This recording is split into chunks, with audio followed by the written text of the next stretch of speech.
Hey guys, it's Thomas over here at Nurse Money Talk, and in this video I'm going to talk about what is the GPA you're going to need for nursing school. Before I get to that though, if you're not already subscribed, I want to go ahead and invite you to hit that subscribe button. On this channel I talk about all things related to nursing student, and of course nurse life. So let's go ahead and get started. So when it comes to the discussion about what GPAs you need for nursing school, I think the first and probably the most important advice I can give you is that this varies, and it can vary wildly based on what the nursing program is, what the actual university attached to it. So more prestigious schools are going to require higher GPA requirements than less prestigious schools, and I should probably put those in quotes. And then also, of course, typically your BSN programs are going to have stricter GPA requirements than your ADN programs. The big thing with these is that I would encourage you to go to nursemoneytalk.com/schools.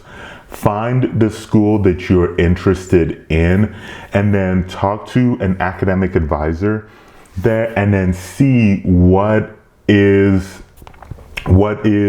kind of like the requirements, the minimum GPA requirements for that school. Because this is where it gets tricky, right? And because I'm gonna say the minimum requirements, but I want to make a distinction between minimum requirements, and so a minimum GPA requirements and a competitive GPA requirement, because there's a distinction between the two. So I think for a normal program, you're probably going to be looking at, I think you can probably find ones that are lower. I think it's safe to say that for a lot of them, minimum requirements will probably be 2.5, right? So if they say 2.5, so that would be the minimum they need to even look at your application. So if you do not have a 2.5 GPA, then you won't even be considered for admission. And so that 2.5, that could be probably cumulative or just only your science GPAs. Once again, I think 2.5 is probably, you can find programs that will probably require or have a minimum of a 2.5 GPA for both a science and cumulative. But the other thing you need to keep in mind is what would actually be a competitive GPA. Now, competitive is what is the GPA that most of the applicants are actually getting accepted with. So if they have a minimum GPA of 2.5, right, and they have a competitive GPA closer to a 3.5, what does that tell you? It tells you that that most of the applicants are potentially probably being skewed towards the 3.5. So for you to be competitive, to have a better shot at getting into the program, you're probably going to need a 3.5 or somewhere close to that. Now, I think it's important that this is where talking to the academic advisor is important, because there's a lot of things that can go into that picture. So if they have a minimum, for example, that's 2.5, and the average GPA is being skewed up, then that could potentially mean, but that doesn't necessarily mean that students aren't getting in close to that 2.5, because they very well could. You just need to figure out, is there other things that are potentially helping students get in? So if they're going off of, like, let's say they work off of a point system and the GPA is just like one other metric in those point system, maybe they have like an admissions test, like they have to take like the TEAS exam or the HESI exam, and that's another point system, or that's also kind of more points that can help you potentially get in.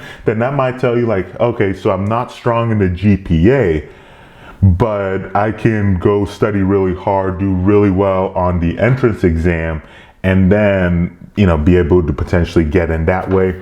The same could be said for, if they have like an essay exam or whatever other metrics that they're using to accept applicants. So I've talked about what GPA you need, or what GPA you should be looking at, why you shouldn't just rely on that just like that, and why you should probably look at and talking to an academic advisor to try to get the whole picture. But let's look at, why does it matter? Why does this whole GPA thing really matter? Because if you've looked at some of my videos that I've made in the past, you'll see that I've made videos on how to get into nursing school with a low GPA. You've seen that I've made videos on kind of like why I think nursing school GPA for the most part doesn't matter. But I think it's important now to kind of talk about why, some of the reasons why a GPA might actually matter in this particular situation. Because truth be told, a higher GPA will give you more options. It just will. Higher GPA will open up more scholarship options as well. So less likely that you'll pay for school, or you won't have to pay as much, or won't have to take out as much student loans. A better GPA will actually kind of help you in terms of giving you more room if you don't do as well in the nursing program, because a lot of them will have like kind of like a minimum threshold your GPA has to stay above. So that kind of gives you more room. I've talked briefly in other videos about how kind of like the dynamic of how some employers do look at the GPA as a new grad nurse. So I think a better GPA does kind of help you out in that. And also, if you are considering going to graduate school, then better GPA would help. It would. And so what I want to do is, in these videos that you'll see that'll show up over here to my left, I want to go ahead and hopefully show you some videos that will help you in terms of finding a nursing school, and I'll help you in terms of doing well in nursing school in general. So thank you so much for watching this video, and I'll catch you very soon in that next one.